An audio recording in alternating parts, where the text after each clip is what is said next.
après-midi. Je voudrais juste introduire mon propos par quelques petites réserves que j'ai par rapport à ce qui a été dit au tout début de l'après-midi, enfin pas l'intervention d'Eliane Assassi, mais ensuite. Parce qu'à gauche, on aime bien, enfin je suis une femme de gauche, hein, mais on aime bien dire que en fait, la crise démocratique, c'est les gens ils s'abstiennent parce qu'ils n'ont plus confiance. Enfin, je vous ferai quand même observer que quand les gens vont voter, c'est pas comme s'ils votaient à gauche, quoi. Hein. Et ça, on a moins envie de l'entendre, mais c'est quand même vrai. Les dernières élections présidentielles, c'était les élections, justement, on l'a tous souligné, où les gens vont voter. Alors, je ferai observer que c'est quand même une façon de valider le présidentialisme, quand même. C'est-à-dire que cette élection mobilise les gens beaucoup plus que les autres. Et d'autre part, aux dernières élections présidentielles, la gauche, toute la gauche, hein, Mélenchon, Hamon, enfin voilà, la gauche toute mouillée, c'est moins de 30% de l'électorat. Hein, à une élection où on a tous été votés, ou presque, quoi. La catastrophe italienne à laquelle on assiste hier, c'est une élection, certes, l'abstention a été importante, mais beaucoup moins qu'aux élections précédentes. Il y a eu une hausse de 13% de la participation. Et le moins qu'on puisse dire, c'est que les Italiens ne sont pas déplacés pour aller voter à gauche. Hein. Donc, bon, je ne veux pas jeter un froid, hein, mais quand même, il y a un problème. Il y a un problème que j'assume en tant que femme de gauche, hein, mais il y a quand même un problème qu'il faut regarder en face. Donc, il me semble que, j'introduirai par là, je pense que la crise démocratique, certes, il y a une perte de confiance envers la représentation politique en général, certes. Il y a un sentiment d'impuissance populaire, c'est certain, et le micro-trottoir le fait apparaître. Mais il faut aussi prendre en compte le fait que plutôt que d'intervenir, alors à l'échelle locale, c'est vrai, on peut nuancer, mais plutôt que d'intervenir à l'échelle nationale sur le plan politique, le peuple, effectivement, soit il s'abstient, effectivement, dans beaucoup d'élections, soit il intervient en cherchant. Là, on l'a vu, en tout cas pour l'Italie, c'est particulièrement frappant, si on prend le score du mouvement 5 étoiles, à dégager les détenteurs du pouvoir. Il y a des gens qui disent beaucoup de bien du dégagisme. Moi, je suis quand même plus sceptique, parce que ce dégagisme, c'est on sort les sortants, mais ça ne veut pas forcément dire qu'on attend quelque chose de précis et qu'on fait particulièrement confiance à ceux dont on se sert pour dégager les autres. Donc, il y a un problème, non seulement effectivement de perte de confiance, etc., mais aussi d'absence de perspective crédible. Et ça, il faut tous qu'on en ait conscience, il me semble. Alors certes, pour ce qui est de la France, les institutions de la Ve République sont verrouillées. Il y a le présidentialisme dont on a parlé et qu'on a nuancé il y a un instant. J'ai trouvé très intéressant votre intervention. Mais enfin, quand même, c'est vrai que, en tout cas, ce qui est certain, c'est que les élections présidentielles polarisent la vie politique et du coup donnent l'impression aux gens réels, enfin comment dire, à juste ou à pas juste raison, mais qu'entre les élections présidentielles, ils ne peuvent pas faire grand-chose. Ça, c'est un fait de la vie politique française qui est problématique. Il y a le scrutin majoritaire à toutes les élections qui fait que, par exemple, pour les chambres, les deux chambres, et notamment pour les élections législatives, il n'y a pas de proportionnel. Donc, ça désavantage les partis minoritaires.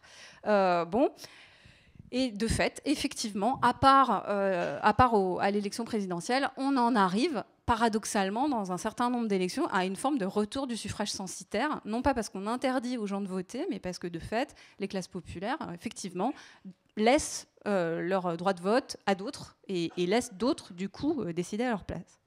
Alors, tout ça pour introduire le fait que je voudrais mettre en parallèle et en contraste cette situation de démobilisation populaire quand même massive à l'égard du politique et les origines de notre République française, la première République, donc celle de 1792, qui s'était donné, je vais essayer de l'expliquer, les institutions en effet les plus démocratiques jamais votées dans l'histoire de France, hein, je le maintiens. Et je vais essayer d'expliquer pourquoi et dans quel contexte, en espérant que ça nous donnera peut-être quelques pistes pour l'avenir. Donc, je voudrais rappeler, bien que c'est quelque chose qui soit assez bien connu, que la République française, c'est un résultat direct de l'intervention populaire, hein, puisque le contexte de l'été 1792, c'est le contexte d'une guerre de la France en révolution contre l'ensemble des monarchies européennes coalisées contre elle. La patrie est en danger, hein, elle a été déclarée en danger à partir de juillet 92, et le duc de Brunswick, qui est un des chefs de la coalition contre la France, a menacé Paris de destruction totale mi-juillet. Donc le 10 août 1792, la population, le peuple sans culotte envahit les Tuileries. Il y a un assaut qui dure une journée entière, qui est très meurtrier.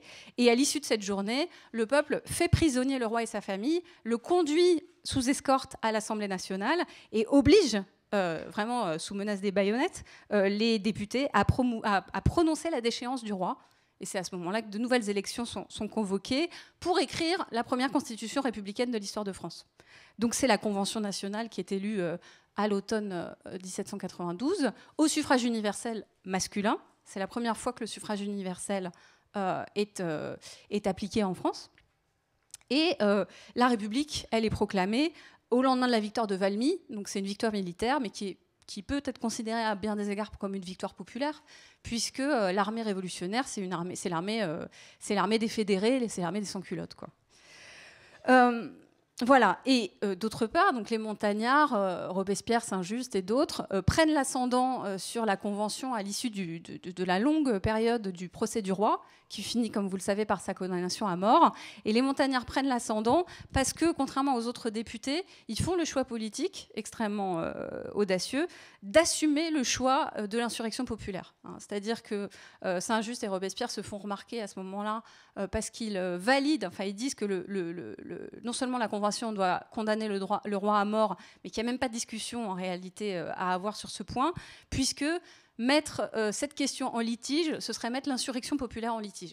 Et que donc il faut se solidariser de l'insurrection populaire du 10 août. Donc la République française, elle est fondée sur deux choses quand même. Premièrement, sur la victoire sur le despotisme qui est remportée par une insurrection, il faut quand même le rappeler. Et deuxièmement, elle est fondée sur un pacte scellé entre le peuple et ses représentants dans le sein de l'Assemblée nationale, de la Convention nationale. La Constitution 93, donc, qui est votée au mois de juin de la même année, il me semble, moi aussi je vais y aller de ma petite critique, que c'était plutôt celle qui aurait dû figurer sur votre... sur ce très joli facsimilé, pour les raisons suivantes. Elle porte la marque des revendications populaires au moins à 3 niveaux. Je vais rappeler 3 articles importants qui ne figurent pas évidemment dans celle de 1789. L'article 21, je vous le lis parce que disons que c'est vraiment un des fondements, on va dire, même de la politique des gauches depuis la Révolution. Hein. Les secours publics sont une dette sacrée. La société doit la subsistance aux citoyens malheureux, soit en leur procurant du travail, soit en assurant les moyens d'exister à ceux qui sont hors d'état de travailler. Donc cette Constitution de 93, elle proclame le droit au travail, c'est la première à le faire, et elle proclame aussi le droit à l'assistance publique pour les vieillards, les malades, les femmes enceintes, etc. Deuxième article important, l'article 25, la souveraineté réside dans le peuple, elle est inaliénable, c'est un héritage rousseauiste, mais c'est quand même une proclamation extrêmement importante. Et je vais vous montrer dans un instant comment cette souveraineté du peuple, elle se retrouve dans les dispositions de la Constitution elle-même. Et puis, article 35, le droit à l'insurrection est proclamé. Hein, quand le gouvernement viole les droits du peuple, l'insurrection est le plus indispensable des droits et le plus sacré des devoirs, je cite de mémoire. Hein. Donc, ça aussi, c'est un article qui porte directement la marque de la mobilisation des sans-culottes révolutionnaires du peuple. Hein. Dans la Constitution, la souveraineté populaire, elle est mise directement en application. Je rebondis sur ce que disait Dominique Rousseau à l'instant, sur la nécessité de l'implication citoyenne, y compris dans la formation du législatif, dans la formation des lois. Dans la Constitution de 93, ce sont les assemblées primaires, c'est-à-dire les assemblées des citoyens, des hommes, hein, des citoyens dans chaque département, qui doivent élire leurs députés tous les ans. Donc tous les ans, le député il revient devant ses électeurs. Et ils ont un droit de contrôle et de révocation. Hein, c'est-à-dire qu'à la fin de chaque année, si le député n'a pas rempli son mandat, si les citoyens ne sont pas contents de lui, ils ont le droit de le révoquer et d'en choisir un nouveau.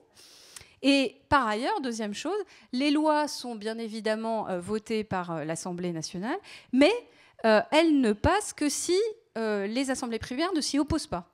C'est-à-dire que si la moitié des assemblées primaires plus une s'oppose à une loi votée par l'Assemblée, c'est les assemblées primaires qui ont le dernier mot et la loi, elle est retoquée. Voilà. Donc, il me semble que ça donne des idées éventuellement pour d'éventuelles révisions ou révolutions constitutionnelles. Et donc, cette constitution, elle a été votée par la Convention nationale le 24 juin 1793. Alors, elle n'a jamais été appliquée, puisque au moment où on la vote, la situation de la France révolutionnaire est catastrophique. Hein, les armées royalistes, encore une fois, sont rentrées à l'intérieur des frontières de la France à plein d'endroits. Il y a l'insurrection vendéenne, il y a des insurrections de fédéralistes dans le sud, etc. Et donc, la République est dans un tel état de danger que les députés montagnards décident de proclamer le fameux gouvernement révolutionnaire. C'est celui qui va appliquer la terreur. Hein.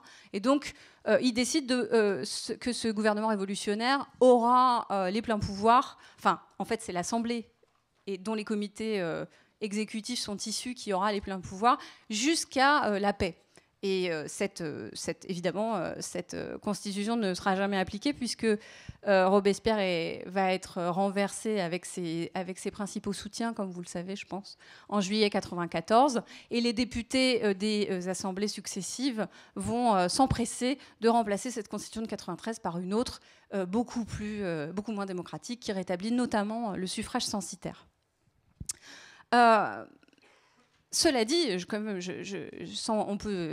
pense qu'on n'est pas là pour discuter de la terreur et de sa justification ou pas, mais je veux quand même juste rappeler que la terreur dont on a beaucoup parlé, c'est un moment, bien sûr, de répression politique, c'est une évidence, mais c'est une répression politique qui est impensable sans le soutien actif des sections sans culottes parisiennes, des comités sans culottes dans toute la France. Donc c'est une période de répression politique qui a le soutien de la fraction révolutionnaire du peuple, hein, d'une part, et d'autre part, que cette terreur, elle n'est pas seulement, c'est pas seulement une terreur politique, c'est aussi une terreur économique contre les accapareurs. Il y a des détachements armés qui sont envoyés pour faire des réquisitions de grains pour les emmener dans des greniers publics et pour vendre le pain, la farine et les prix des produits de première nécessité à des prix plafonnés. Donc la terreur, c'est aussi une période, et ça on le dit beaucoup moins, mais c'est aussi une période, c'est la période de l'histoire de France où pour la première fois le gouvernement prend directement des mesures sociales qui visent à éviter au peuple de mourir de faim, et notamment évidemment aux soldats, aux armées, mais aussi aux sans-culottes dans les villes, etc. Donc pour en revenir à notre sujet et à 2018, donc quand on parle de la crise de la démocratie, il me semble qu'il faut voir évidemment ces aspects institutionnels. Hein. Je viens de rappeler que on peut imaginer des dispositifs institutionnels, alors ceux que vous aviez évoqués, mais je pense qu'on peut aussi s'inspirer en partie de ceux de la Constitution de 93 pour trouver des dispositifs institutionnels qui soient plus démocratiques et qui du coup permettent une intervention citoyenne directe dans l'élaboration des lois, dans la politique dans la politique d'État telle qu'elle se fait, et pas seulement à l'échelle locale, mais aussi à l'échelle nationale. Ça passe aussi, bien sûr, par une démocratisation qui ne doit pas s'arrêter, à mon sens, aux portes de l'entreprise. C'est aussi l'entreprise, c'est aussi les lieux de travail qu'on pourrait imaginer de démocratiser pour donner aussi le sentiment et même la conviction aux gens qui peuvent, à la population, qu'elle peut intervenir, y compris dans ses conditions de vie concrètes, au travail, etc. Mais je pense que cette nécessaire démocratisation des institutions et cette réflexion nécessaire n'est pas suffisante. Je pense qu'il faut aussi réfléchir sur des mécanismes, me semble-t-il, plus insidieux et plus difficiles peut-être à déconstruire, mais néanmoins nécessaires, disons, de désincitation, de démobilisation du peuple, qui ont lieu, bien sûr, par le biais du politique, on donne l'impression aux gens par plein d'aspects qu'on ne respecte pas les décisions qu'ils émettent par référendum, etc.